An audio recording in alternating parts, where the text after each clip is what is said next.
Bom dia, queridos alunos. Que Deus possa nos encontrar na sua paz e no seu amor. Nós vamos fazer um momento de oração.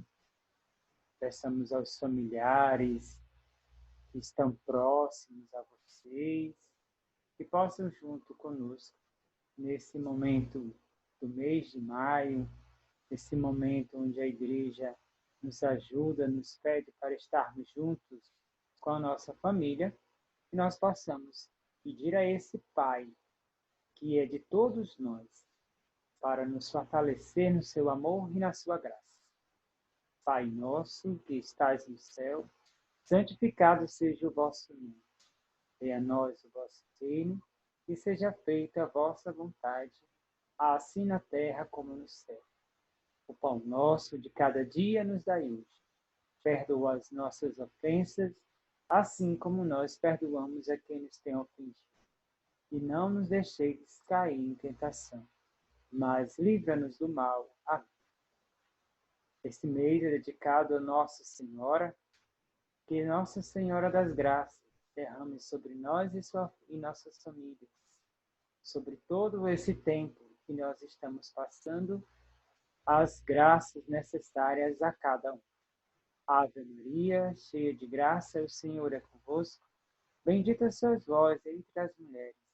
Bendito é o fruto do vosso ventre, Jesus.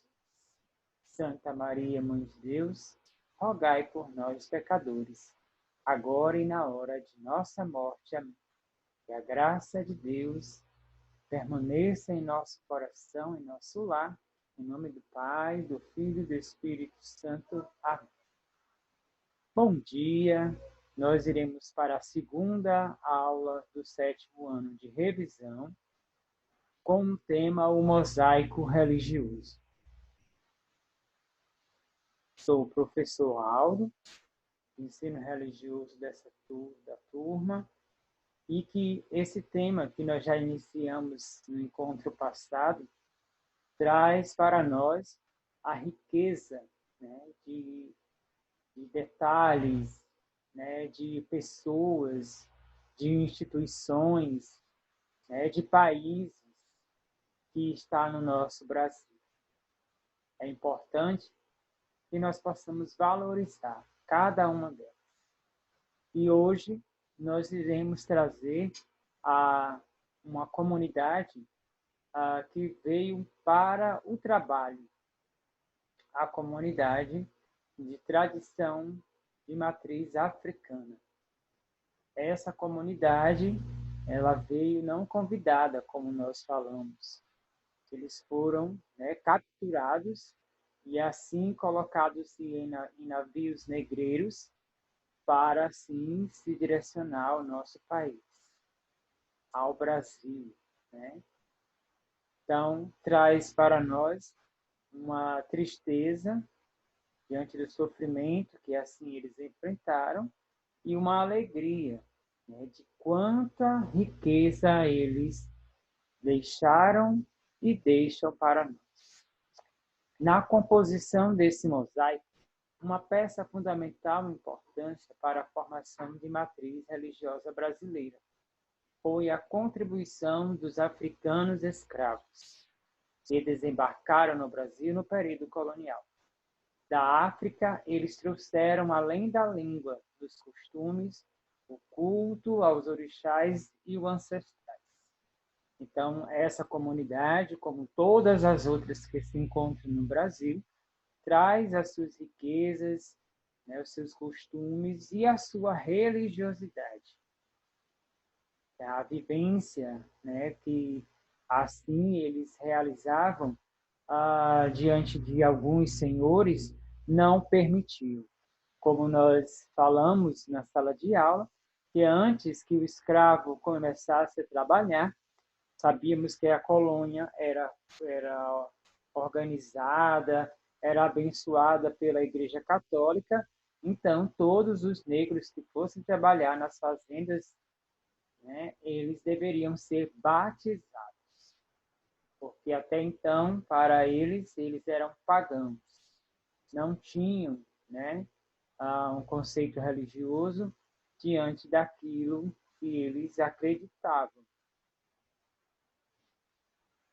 Nesses cultos aos ancestrais e aos orixás, a tradição africana traz com ela toda a sua riqueza diante da valorização da vida, diante da valorização da natureza, diante da valorização das pessoas que contribuíram para o crescimento daquela tribo, daquela comunidade. As tradições religiosas de matriz africana e afro-brasileira cultuam seus ancestrais como forma de reverenciar sua memória e agradecer a vida.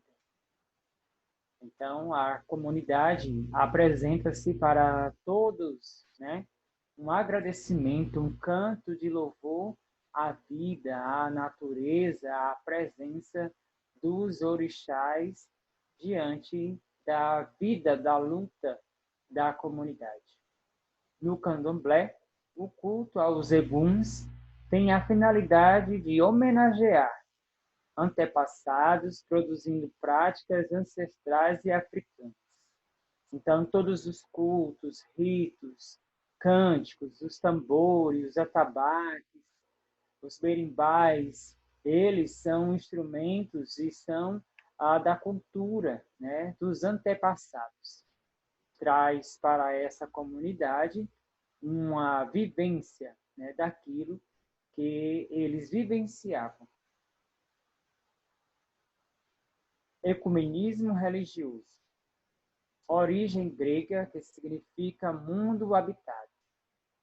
No conceito religioso, né, do ecumenismo, a presença, né, de todas as comunidades em um só lugar, onde aquela comunidade, aquele lugar seja um ponto de diálogo, de partilha, né, de se ajuda, né? Então, apresenta-se diante do processo do ecumenismo que haja uma união dialogal diante daquilo que precisa ser resolvido. Um exemplo, né, que nós já colocamos na sala de aula, a campanha da fraternidade. É uma campanha da fraternidade ecumênica, onde muitas outras comunidades, não só a Igreja Católica, mas todas outras comunidades, assim, percebendo o tema, percebendo a riqueza e o detalhe daquela daquela campanha, que vai ajudar a todos, se unem e se fortalecem para, assim, realizar a campanha e ter um bom êxito. Mas também acontecem as intolerâncias, como aconteceu com os negros africanos. Tanto o culto aos orixás quanto ao culto aos antepassados foram proibidos durante séculos. Por isso, as práticas africanas foram misturadas às do cristianismo católico, às tradições indígenas, com a finalidade de manter a memória de seus costumes. A intolerância apresenta-se como perseguição. O texto que nós acabamos de ler, ela vai estar colocando para nós o que eles conseguiram assimilar e assim se defender. Eles se uniram à Igreja Católica e à indígena com a finalidade de conservar suas culturas, conservar os seus costumes, conservar sua religiosidade. Nós colocamos na sala de aula que quando o negro era pegue fazendo as suas orações, ele era castigado, porque era um ritual, era algo que o Senhor não queria, né? Então, eles tiveram que esconder e faziam seus momentos na senzala escondidos.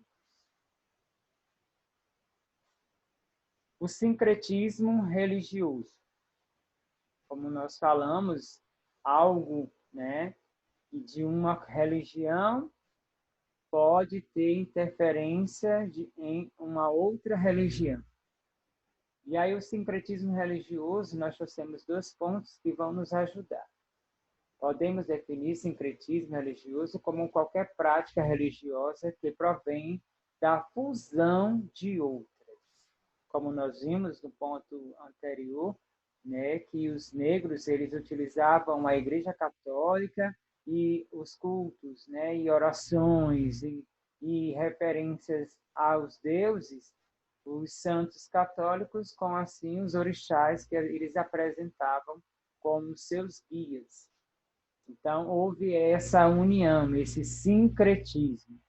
O sincretismo religioso tem, em sua maioria, expressões, né, no Brasil, por uma simples questão histórica, a colonização e a formação do povo brasileiro. Então, como nós falamos no início, desde, né, do descobrimento até os dias atuais, ainda nós estamos recebendo pessoas do mundo todo. E essas pessoas trazem consigo toda a sua riqueza, né, a sua fala, os seus costumes, as suas orações, os seus cultos, que nós possamos ter a respeito diante desse processo que cada um tem. Essa justaposição, conhecida como sincretismo, marca de maneira significativa a religiosidade do povo brasileiro. Então, a religiosidade do povo brasileiro se apresenta diante de um processo de construção. Realmente é um mosaico. Cada peça se encaixa para que nós possamos ter essa riqueza de religiosidade, né, de comunidade. Mas é necessário que nós possamos ter sempre em nosso coração a palavra respeito. Onde no Brasil se apresenta-se essa dimensão do contexto do descobrimento, né? Até então, algumas comunidades, alguns estados, eles se tornaram estados praticamente africanos. Quando foram libertos, eles se expandiram diante do Brasil e algumas comunidades se formaram e hoje nós temos alguns estados que têm a sua presença marcante dos negros, né? Salvador, e nós trouxemos aqui a primeira casa, né? A Casa Branca do Engenho Velho, foi uma das comunidades, dos centros mais antigos de Salvador. Em Pernambuco e Alagoas, o Xangô. Maranhão e Pará, tambor de Minas. E o Rio Grande do Sul, o batuque. Agora nós iremos a um outro ponto que também, né, diante do trabalho da evangelização, como nós vimos os jesuítas, eles ajudaram, né, na catequização dos índios e também ajudaram, né, provavelmente deve ter se encontrado com os negros e assim ajudaram a encontrar formas deles se manterem, né? Traz para nós agora a presença da arte sacra. A arte sacra diante de uma comunidade é muito importante, porque mostra a beleza, né, dos detalhes e assim o fiel pode se encontrar com Deus, né, com a presença do divino. A tradição religiosa cristã católica teve papel fundamental no desenvolvimento religioso e cultural do Brasil. Até em dias atuais, a arte sacra cristã influencia praticamente todas as manifestações artísticas no país.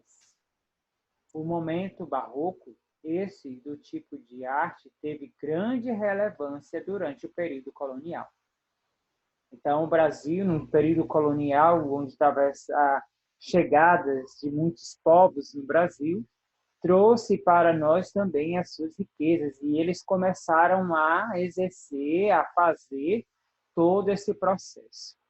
E a arte sacra foi uma forma deles externarem aquilo que tanto desejam e que tanto estavam para ensinar, para mostrar, para ver a presença daquele que é divino, né, nas coisas e nas obras.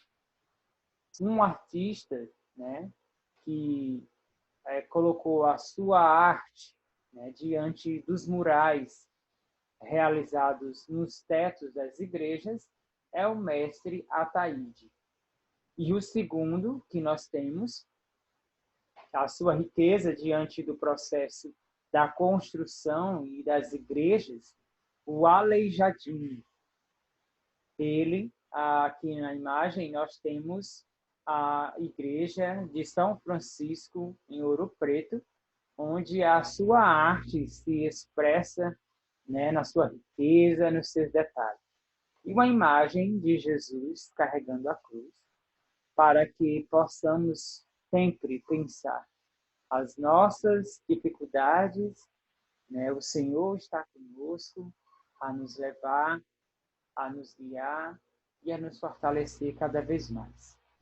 Nós temos a atividade para aprofundar o assunto, que vocês possam realizar e tê-las no caderno, que diante do processo nós vamos estar vendo como essas atividades estarão sendo, se estão sendo feitas, né? Não vamos deixar para acumular, né? Vamos produzindo e assim arquivando em nosso caderno a aula de hoje, e que Deus possa os abençoar e que Maria Santíssima possa os proteger.